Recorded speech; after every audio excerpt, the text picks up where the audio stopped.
I am thrilled to be with you all at what is the conclusion of a very successful summit. Can we give a cheer for how much we've learned? Woo! This was my first time, and I have enjoyed it so much. I want to share a word of appreciation to Cody and Dan and Celia for the invitation of being a part of this wonderful learning event, and to each of the keynote speakers, the workshop presenters. I've learned and been inspired from each of you, and to each of you, many of whom I've gotten to know over the past few days. I've enjoyed it. I also want to share a note of appreciation. I don't know if Chris or Derek are here from the morning workouts, but let me just say I went to both. I'm from the East Coast, so that was early. If my legs start shaking while I'm talking today, it's not nerves. They just worked some new muscles doing all kinds of stuff out there in the grass. So thanks to them, too. That was awesome. So you have ahead of you a huge opportunity. You can return home with all the fruitful connections you've made through networking, all the skills you've developed, the expertise, the information you've learned. That's crucial, right? That's why you come to the summit. You've gotten that. You're taking it back. You also have the opportunity to return back ready to inspire a culture that empowers all ages. Why you? Well, because you coach, you train, you motivate people daily, you help them become their best selves, right? That's what you do. As such, you have a very unique ability to switch and shift how people view aging. You can switch it from that view of diminishment, which we've been hearing about, to one of empowerment and growth and strength, right? So I know you all are champions of fitness and health. I've noticed that over the past few days. I also invite you to become a champion of age pride. So this is an opportunity, dare I say, a challenge. And if there's anything I've learned about this group, it's that you're up for a challenge, right? So you will leave here today with some strategies, some tools, some techniques, ways that you can plant seeds of awareness around ageism so we can shift from ageism to age pride. So let's start from the beginning, the very beginning. Oh, this isn't my baby, but he's cute. It's a friend's baby, Jackson. No one is born thinking that one age is any better than another, right? And when we're born, we actually celebrate every day and then every week. And here he is. He's celebrating his 9-month birthday with a cute little onesie. And then we celebrate 1 year, and then we go to quarter years and half years. We may know children that say, I'm 5.5, right? Really proudly. And then if you're like my daughter, who's about to turn 12, she would prefer to be turning a teen. And then if you're anything like me, you really looked forward to turning 21. Don't remember that, but I looked forward to turning 21. And then you get into what I call a little bit of uneasy territory. You're not quite sure that you want to keep going chronologically, right? You might want to hit pause, and it's different for everybody. My mom joked over and over, and I didn't get it for quite a while, that she was turning 29, in her 30s, in her 40s. Finally, when I was 29, I was like, okay, that joke is almost gross. You can't be 29 anymore. But all of us have a different age where they want to pause, right? And it changes throughout life, our relationship with aging. Sometimes we celebrate it. Sometimes we're just ambivalent about it. Sometimes we feel a little fear about it. And that changes depending on what's happening. But do we think this sweet little baby here, 9-month, is dreading his 10-month birthday yet? No, gosh, no. But if he lives long enough, he will start to see the messages that we are a society that prefers youth, right? We really do. So here are images of how we celebrate birthdays. Almost anything over the age of 29 is considered over the hill. It's hard to believe, but it's true. So this is portraying to us that birthdays when we're younger are celebrated, and then as we move farther along, right, you get into that period of unease. You're not sure you want to go any further. I was recently at the airport, and I was watching a mom and a daughter. Maybe she was 2.5, couldn't quite tell. She was digging around. The daughter was digging around in the mom's purse, and she pulled out what I could only guess was a banana. It looked like it had been in that bag for a long time, right? Like, I don't know, I would have used that banana for banana bread. It was that bad. She pulled it out, she starts peeling it back, and it's as bruised as the outside of it. And she starts eating it with joy. I mean, she's loving this banana, and her mom and I are looking at each other. Afterwards, she says, Mom, I love the dark parts of the banana. And the mom and I looked at each other with bewilderment, like, did she just eat that nasty old banana? So, had she not learned the cultural, or at least the culinary assumption that younger and fresher is better? So am I saying that we're bananas? No, I'm not saying that. But what I am saying is that how we go from being that 9-month-old to someone that might feel a little trepidation or fear about turning 40, 50, or 60 is through our learned beliefs about what it is to be old. This is a real sign I have seen that exists in the UK. I'm not sure what it means. Something about slow, something, maybe older people are crossing the street. I know there's also been an anti-campaign against this campaign in the UK. I put this up because I want us all to gently think about our own caution signs, our own warnings that we have inside ourselves, kind of fears that we have about our own aging, right? They're everywhere. So as Dan said, I think it's really important to think that when we see these negative perceptions that maybe we've absorbed from being in society, they are not inherent shortcomings in our moral character, right? That doesn't mean we're bad people. We all have them. I think about this a lot, and I say ageist stuff all the time. So it's important first to remember that. Second, to remember they're unintentional, right? Most of them are even unconscious. We've just absorbed them. So they're ways that we just associate because they're so prevalent in our society. So as we gently peel back some of our preconceptions about what it is to age today, we'll do so knowing that maybe there's a little bit of discomfort. That's okay. It might be our growing edge. We also, when we see these preconceptions in ourselves, we have to be compassionate and kind, and humor is a must. So when you see them in your clients, also bring that sense of compassion and humor and kindness, because everybody's lived in society and has absorbed them. So that's very important. I want to say that I am not a Pollyanna around aging. I'm not rah, aging is the best. I work in the largest retirement community in North Carolina called Carolina Meadows, and I know very well about what the challenges are to grow older. I see them, the losses of physical and emotional. That is a real truth, but what we're trying to do is broaden. It is not just about loss, right? You've heard this over and over. It's also about a time of personal exploration, growth, and meaning, and you can help set that for your clients. So let's just be clear on what ageism is before we get any further. So the World Health Organization defines ageism as prejudice, stereotypes, and biases based on age. And it can go either way, right? Those of you that are the millennials, there's a couple in here. I saw hands raised earlier, right? You might know some of the negative stereotypes about you. I'm going to say them, that you might be entitled, maybe you're self-absorbed, you're overly obsessed about technology. Those don't feel good. There's also negative stereotypes about older adults, maybe that they're dependent, that they're asexual, that they're cognitively slow. Those don't feel good either. For purposes of this discussion, we're really just going to focus in on the ageism around older adults, since that's the population we work with. How many of you have been aware of ageism, you'd say, for the past year? How about the past 5 years? 10 years? Is anyone really woke in here? Okay, so I want to share that it was actually coined in 1969. So 50 years ago, ageism was coined by Dr. Robert Butler. It was around the time of the Civil Rights Movement, which makes sense. It was a time of exploring, social issues. So it's been here a long time, and it's slowly gaining some traction here. This connection with youth is good and old is bad is made everywhere. We heard that in the earlier presentation, which was awesome.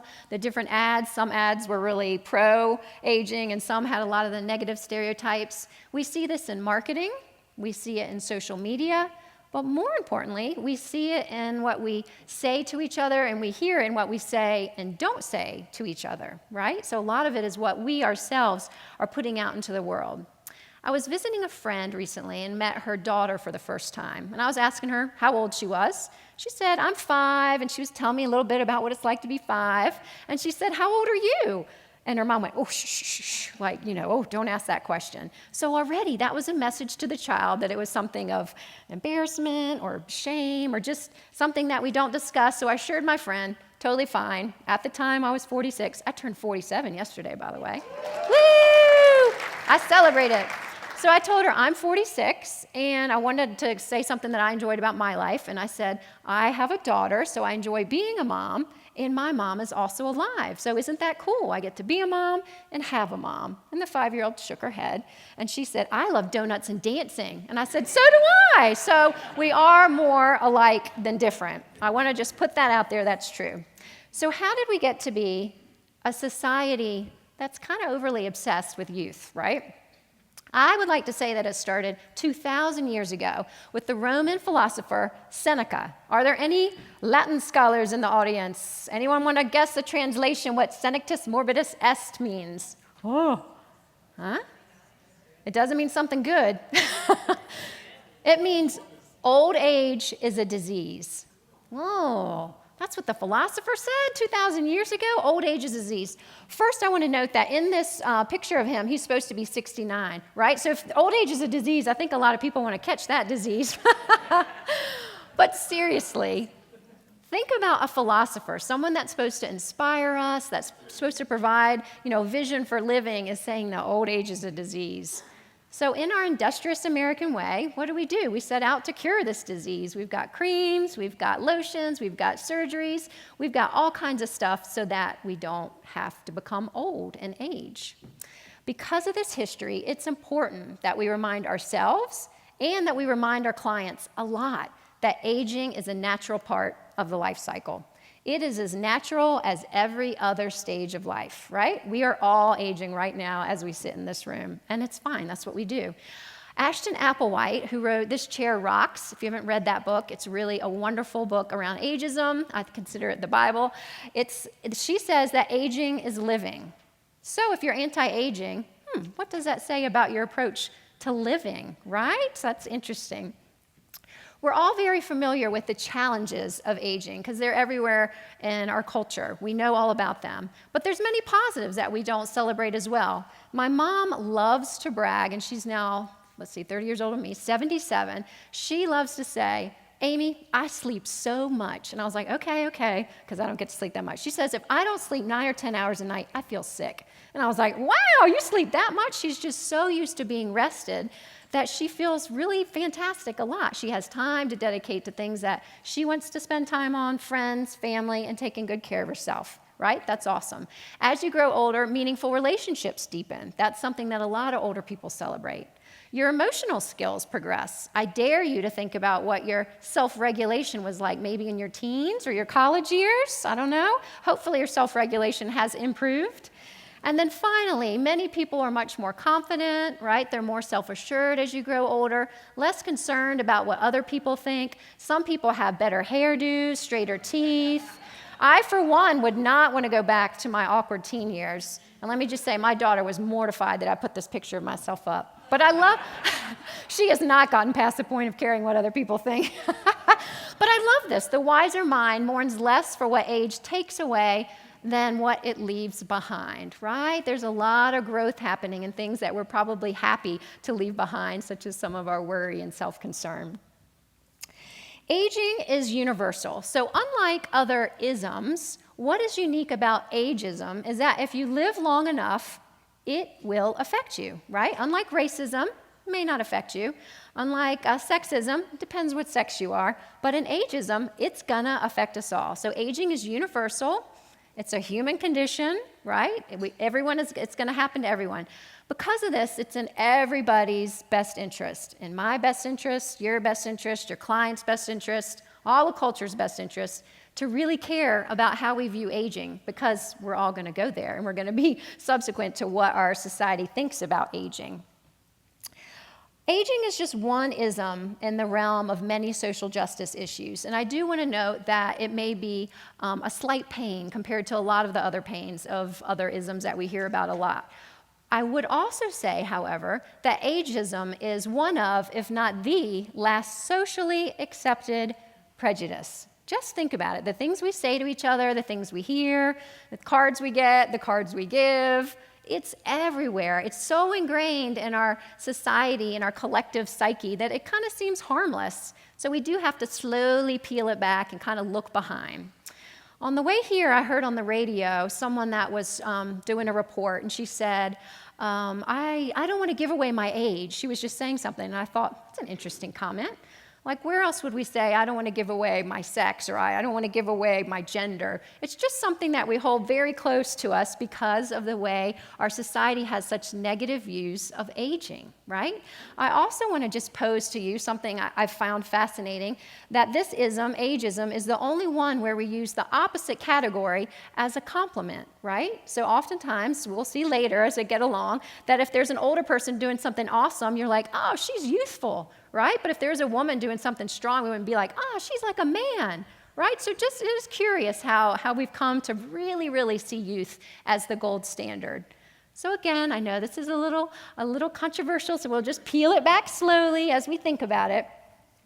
If you don't tolerate prejudices based on race or sex or gender, I just ask whether you would not tolerate them based on age as well. And when we do see them, what do we bring?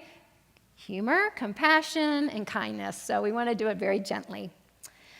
Another thing that's unique about ageism is that it is a prejudice against our own feared future self. All isms have to do with an othering, right? A sense that there is another group separate from us. Usually there's another group that has lesser value in society, one has more value. In this case, guess what? We are going to be the other.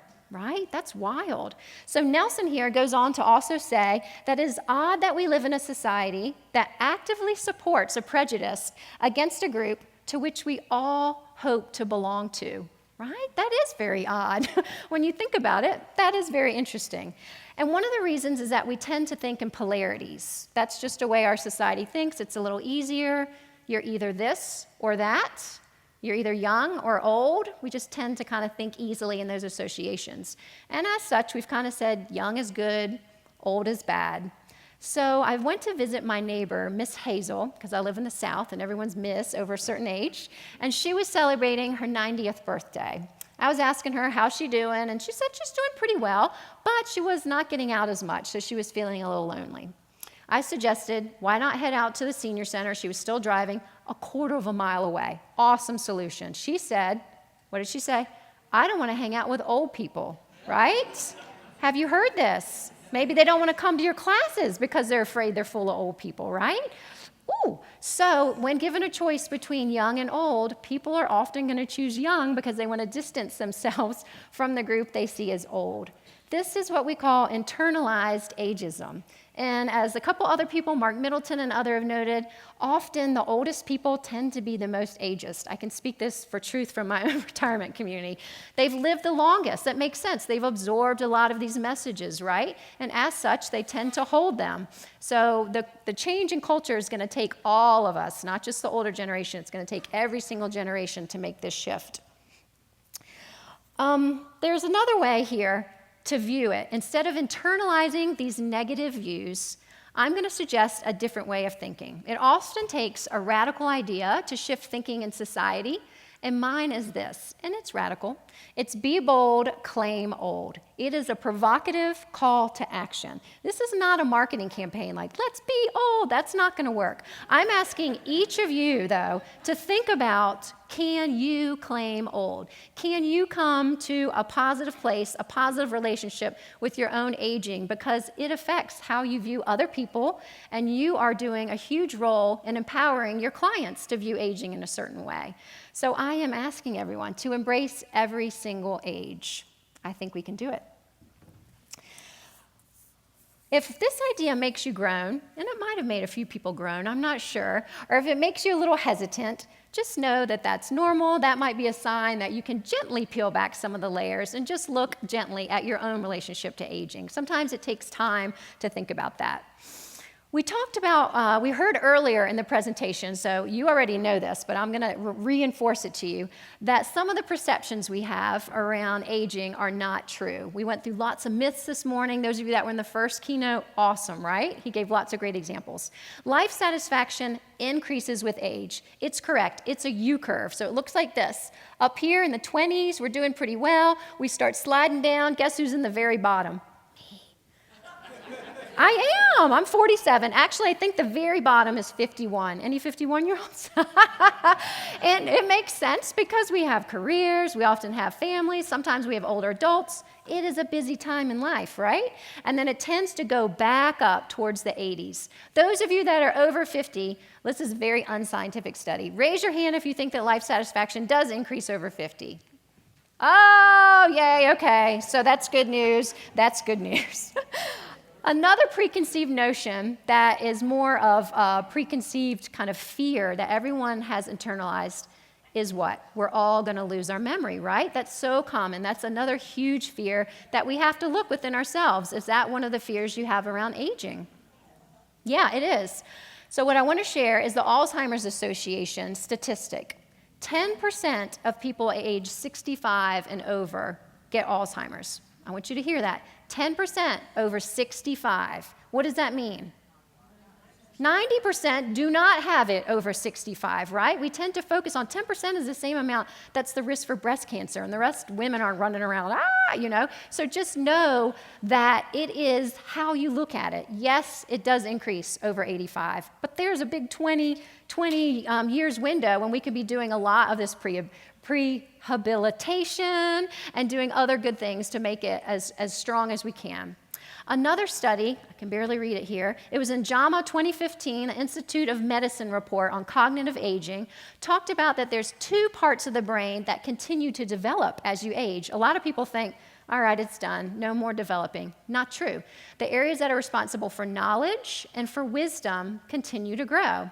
So that means keep finding your growing edge, keep learning, keep doing new things. Your exercise and fitness is going to be a great part of that, right? So what you're encouraging is that what's good for the body, we know is good for the heart already, it's also good for the mind. I don't know if anyone heard, just last month, it was Dr. Turner, who directs the Memory Disorders Program at Georgetown. He was giving a State of Dementia talk to the press. And I was fascinated because he said there is only one thing with experimental support that staves off Alzheimer's. What do you think it is? Exercise. I was like, yeah, this group better know that, right? So he said to prevent Alzheimer's, he suggests going to the gym 3 or 4 times a week. What better message is that for your clients, right? Like, that is amazing. That is the kind of thing that people want to know. And when you're doing all kinds of stuff like I was doing out on the lawn this morning, you're probably growing some new knowledge as well. Some new knowledge as well. So you may be thinking, Amy, I'm too young. I don't need to worry about this, right? I'm a millennial, or like, does it really matter what I think about aging? Yeah, it does. It really matters. So some of you may know this research already, but in 2002, Dr. Levy did a study that showed that those that have negative perceptions of their own aging and of aging in general live 7.5 years shorter. Anyone heard that? So if you have positive perceptions, you might live 7.5 years longer.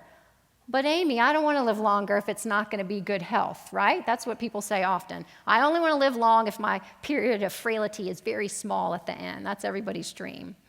Well, Dr. Levy went on to do subsequent research. So in 2018, let me look at my statistics here. Dr. Levy and Bavishi studied more than 4,000 people 50 and over, and this was just published in the Journal of Gerontology. And what she found is that positive perceptions of aging not only increased longevity, so again, those years of extra life, it increased your health benefits. Yes. So she had 2 possible reasons for this. The first was psychological. If you perceive yourself as being active and able, well then you're more likely to sign up for exercise class, right? You're more likely to take better care of yourself, and so then you're probably going to live a little longer. The second is what I find very fascinating. So this is physiologically. People with positive views of aging had lower levels of C-reactive protein. Huh? So those of you that don't know what C-reactive protein is, it is a marker of stress-related inflammation, and it's associated with heart disease and other illnesses. This is after they have accounted for things like sex and race and health and age. This was purely based on a positive perception of aging. Again, this is a really powerful message you can share with your clients. Positive perceptions or more accurate perceptions of aging are going to help people live longer and have significant health benefits. I'm going to return to the message of earlier for you all to be champions of age pride. This idea of be bold, claim old. I'm calling it a campaign for all ages, and there's 2 reasons why. One is I want you to celebrate every age. I think that every single age should be celebrated. We don't have to be a fountain of youth thinking about just youth. We can celebrate every single age we are with pride. The second is that it can be a campaign for all ages because it needs to involve all ages. This is not something that's going to be fixed by the silent generation. They're already on their way. I talk to them a lot. They don't really care about ageism. The baby boomers, yes, you are definitely going to be leading the way because you're used to fighting stereotypes and already pushing the edge. Social justice is your thing. But it's also going to take Gen X, Gen Y, millennials. I don't know what the younger ones are called, but it's going to take everybody working together, all the generations coming together. Yesterday was my birthday, as I mentioned, so I asked my daughter, am I old to you? And she said, yeah, you're old, which I expected her to say. And then she said something wise. She said, but so's a 20-year-old. And I went, So I'm gently reminding you that guess what? You are old to someone. So the idea is that if you could begin to celebrate and accept your age exactly where you are, think about the pride and comfort and experience you'll have in celebrating each new age as we move chronologically forward. In addition, if you can find some comfort with your age, you may be more open and receptive to the benefits that we do know are possible as we age. We've talked about a lot of those over the conference, right? The last thing I want to note about this is that Ashton Applewhite says if you're not quite where you think old is, if you have a certain idea of old, she talks about being an older person in training. I kind of like that idea. And you all as trainers might like that idea also. So if you're not quite there yet, you can just kind of train in the mindset you want to have so that once you're there, you're going to be ready. And you want to model that as well for your clients. So about this time, people start to say, okay, Amy, I can understand this. I get this ageism. I'm ready to solve it. What do I need to do, right? Sign me up. Well, like every other big ism, it's not going to be solved overnight. But what you can do, and what is a crucial first step, is to plant the seeds of awareness. You need to plant those within yourself as you gently look at how you view your own aging. You need to plant them in your clients. You need to sow them in yourself, your clients, the culture, wherever you are. I'm here to say that strategy of awareness is important. You sometimes kind of gloss that over, but it actually has to be the very first strategy. And something as simple as a slogan or a phrase, maybe that can plant the seeds of awareness. So this idea of be bold, claim old, maybe these 4 powerful words can turn the tide on ageism. If nothing else, it might make people say, what is she talking about? You know? And so they switch a little bit like maybe there's a different way of viewing that. It plants a seed for a new way of exploring aging. Often after my talks, I'll have people come up, sometimes an hour later, sometimes months later, and they'll always get my words confused, like, oh, you're the be old person, or, they'll call me something like that. But they get the sense that what I'm talking about is an affirmative, celebratory thing about where you are in your age and to have pride. I also have a lot of people come up afterwards and say, you know what, I love being 50s, 60s, 70s. I find this a time of passion and purpose, and so what you share around Be Bold, Claim Old really resonates with me and helps provide a framework. So that's awesome. So I just share that might help resonate with some of your clients as well. One of the most common ways that we shape culture is language. And you all use language a lot, right? As trainers, you inspire, you motivate. I'm here to remind you that your words have intense power. You can choose to use your words to uplift your clients. So what we're going to do is gently look at some common sayings in our society and just think if we might tweak them a little to make them maybe more age pride instead of focused on youth. All right, 70 is the new 50. How many have heard this? Oh yeah, 80 is the new 60. We can go any direction, right? What I would love to say as a more accurate way to approach this is that 70 is a new 70, right? That's what it is. We're living longer, we're healthier, we don't have to claim a younger age to feel pride, and we can model and show what 70 is. There is dignity inherent in 70. Here's one that I laugh a lot at. I am 60 years young. So very common, and again, I am not the phrase police. I'm just planting some seeds of awareness for thinking about it in a different way. So someone's, 2 years old, 5 years old, 10 years old, 58 years old, 59 years old, then they're 60 years young. Whoop! what happened? Somehow old just drops totally from our vocabulary. Have you seen that? I mean, sometimes it literally disappears. We don't speak it. It's like we want a distance. It's this young and old. If we have to choose, we're going to get away from that side. And I'm kind of posing this just to see if, like, now that we make it conscious, you can think for yourself, is it needed? I don't know if that change is needed or not, but I'm just posing that as an interesting question about how our society does speak. So you look fantastic for your age. Anytime you have a qualifier, that should be a little flag. And I say this all the time. So I do teach yoga, and I'll often say, oh my God, you're so flexible for your age, or, gosh, you're strong for your age, right? We say it all the time. Very common, comes out of my mouth. And again, this is all totally unintentional. Best purposes. We're meaning to empower them, and they probably feel empowered. I was at a restaurant recently before I came out with my family, and I saw a large table, looked like an intergenerational celebration, and the oldest woman had on a corsage, celebrating some sort of birthday or something. So I went over and said, "What are you celebrating?" And she said, "I'm celebrating my 95th birthday." I was like, "Great." And so the granddaughter said, "Doesn't she look fantastic for her age?" And I looked at the grandma and said, "You look fantastic, period." So the granddaughter laughed. She got the slight shift, and the grandmother beamed because she got a compliment without a qualifier. So just notice for yourself whether that's something you might bring into your awareness as you're planting the seeds of how you view aging. So unlimited youth. I have a teeny little picture here of ad some of you may remember from a very well-meaning national athletic company that did an awesome job. So they highlighted a nun that ran Ironman competitions, and she was amazing. I think she was maybe 87. Really, she was a kick-ass athlete, right? Amazing. At the very end, it said unlimited youth. And I went, wait a minute, is that how she ran and swam and biked? She found a fountain of youth?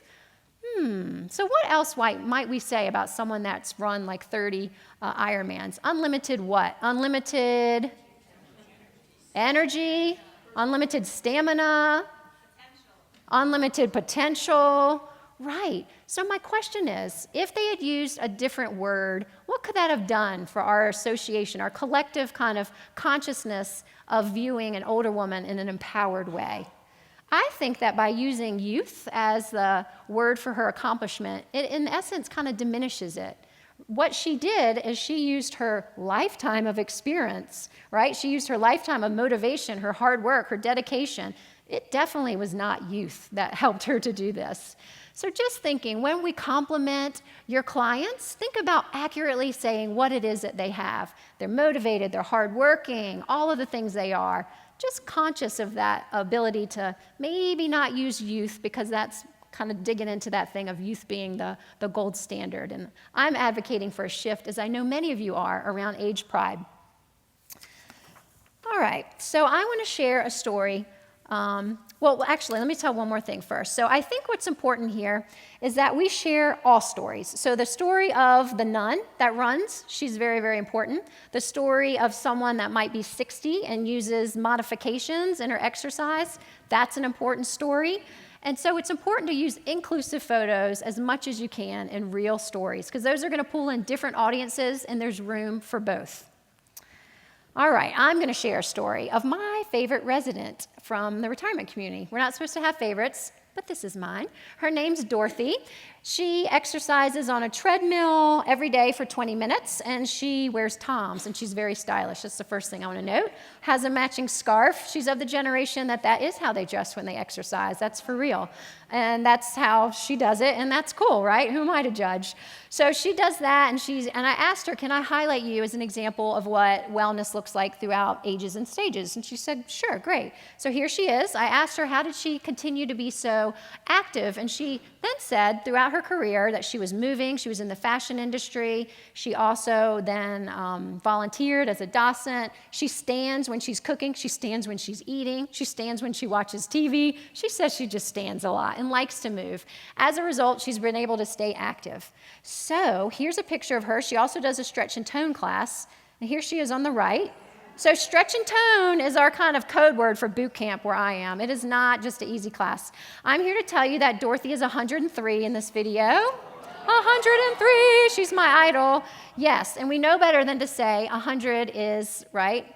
80 is the new 80. No, it's not. Our community is redefining what it means, as I'm sure many of your clients are. In my community alone, we have 9 centenarians this year. 9 of them. That's a lot, right? It's amazing. And we know better than to say 100 looks like 100 on everybody. Right? Aging is very different. If you've ever been to your high school reunion or a college reunion, right? We know that aging looks very different. You're like, were you in my class? Right? It looks very, very different.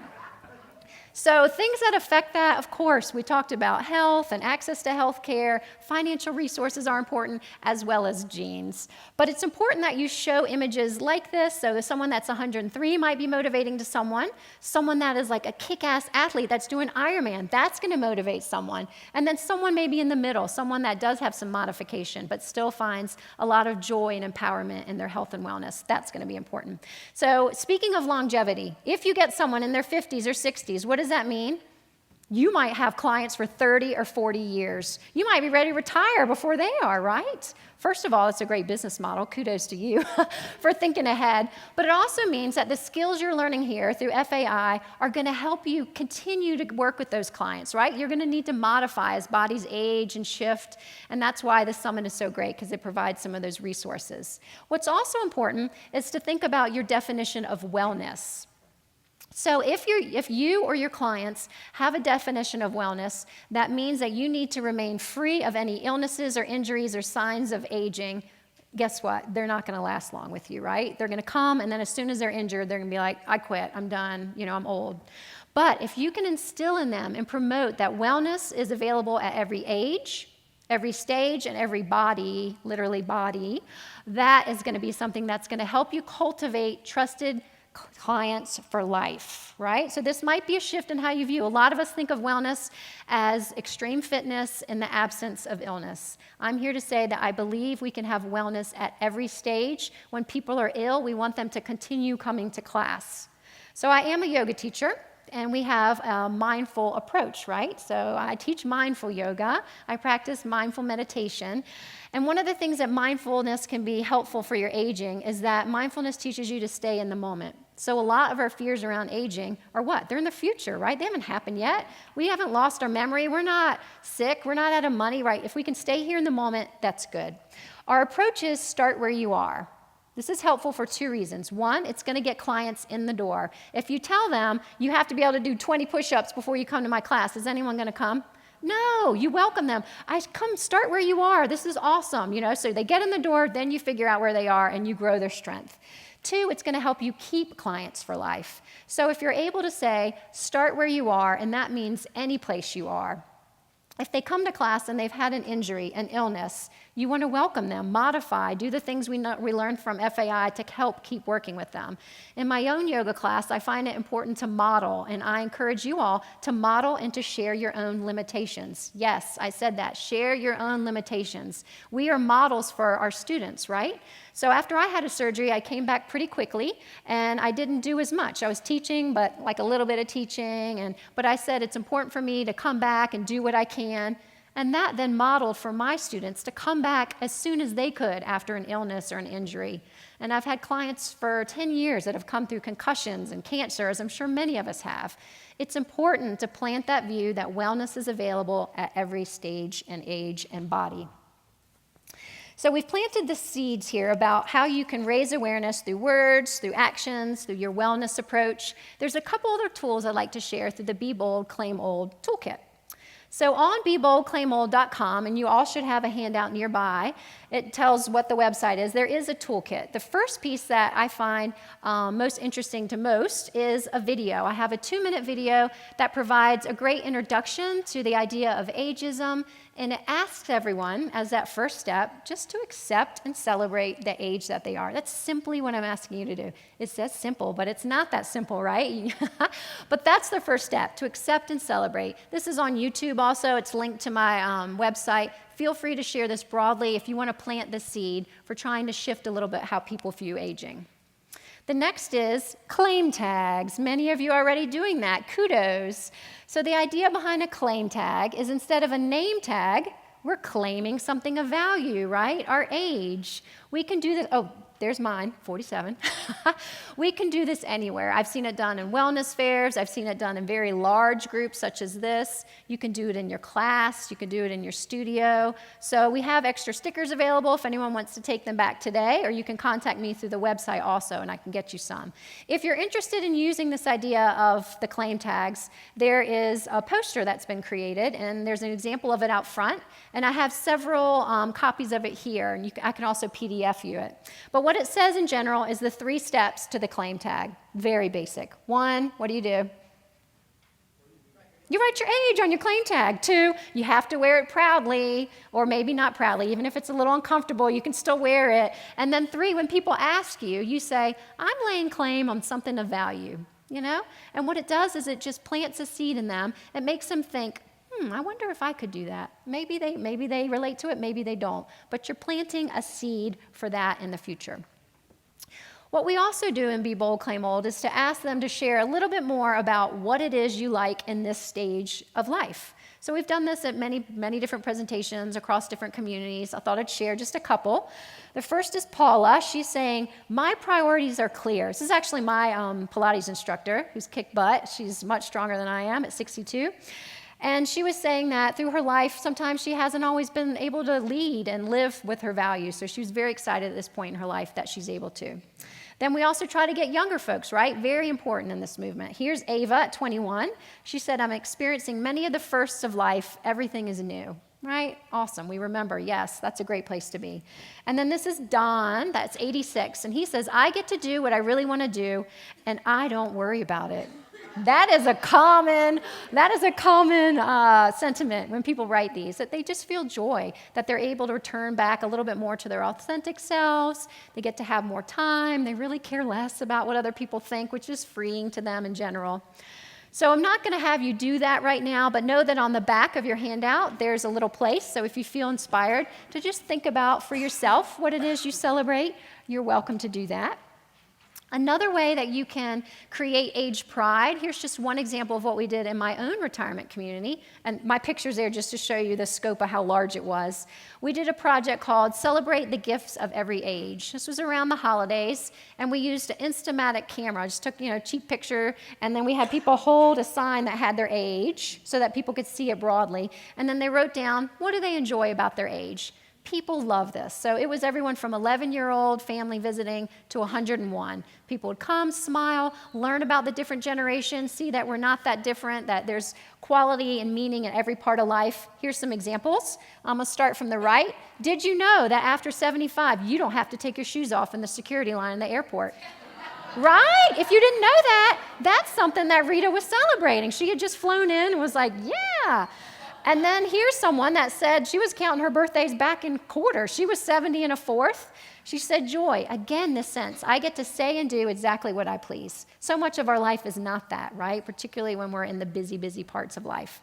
And then this is one of my favorite fellas. He's 95. He says, I have no enemies. I've outlived them all. Right? So you just never know. What I will say, and he says, playing the harmonica keeps me young. I might reframe, keeps him active, but that's good. I will say that in this process, so much humor, so much wisdom also about what matters in life. I love it. So on the handout in front of you, you have a couple of things. So awareness is the first strategy. What I'm going to advocate here is that you really, really work to try to create a new way of thinking, something that's going to empower all ages. I want you to remember that wellness is available at every stage and age and every body, and that unintentional ageism can shift to age pride as we begin to build more consciousness around it. And then there's a reminder of what's available on the toolkit. And then at the bottom, I didn't speak about this, but this is something a lot of organizations do. Our local hospital system just did this. They did a whole system of did you knows. So you could do this in your email marketing or maybe however you like to communicate with your clients. Did you know that life satisfaction increases over age? Did you know that knowledge and wisdom, and we know muscle mass, can grow with age? So you can have some of those questions and just have fun with them. That's another way to kind of plant the seeds of shifting how we view aging. Then on the back, there's some quotes. So quotes are just a nice, easy way to also invite people to shift how they view, seeing how people speak about it. I love this quote by Louise Hay that says, "Know that you are the perfect age. Each year is special and precious, for you shall live it only once. Be comfortable with growing older." Right? That is what we all hope for. That is what we're advocating in our clients. That is our role to be able to do that. So I am asking you to flex a new way of thinking. When we build new muscles, and I'm sure many of your clients like to think that they just come overnight, right? But they don't. They take a lot of time and effort. And when you build new muscles, it feels awkward sometimes at first, right? And sometimes it takes extra commitment and dedication. And then as you start to see results, you feel more inspired and motivated. In the same way, that's what's going to happen as you plant these seeds of awareness around ageism. It might feel awkward at first as you begin to notice some in yourself and in your clients. But I advocate that you just continue to work on it with commitment and dedication as you begin to see shifts in yourself and your clients, noticing how empowering this is. You will become more inspired and will continue. So just know this is a new way, flexing a new way of thinking. And I know many of you have been flexing for a long time, so I appreciate that. Finally, the future is ours to create. The time is now, and who better to do this than you all? You all are intimately connected with how people view their own aging. You can shift it, broaden it from a view of diminishment to include an opportunity of personal growth, opportunity, and strength. So I ask you, return back to your community, ready to inspire a community that empowers and celebrates all ages. Accept the challenge to go back as a champion of fitness and wellness and a champion of age pride. Together, we can shift the culture one by one and collectively. So let's do this. Be bold, claim old. Thank you. Thank you. And if you're interested, we could create some momentum today. If you want to take a picture, like some of my friends here, and take a picture with your claim tag, we could hashtag it FAS 2019 or hashtag Be Bold, Claim Old. Just consider, or maybe to your own hashtag, right? Sharing that you celebrate your age. Thank you so much, and I wish you well and safe travels back.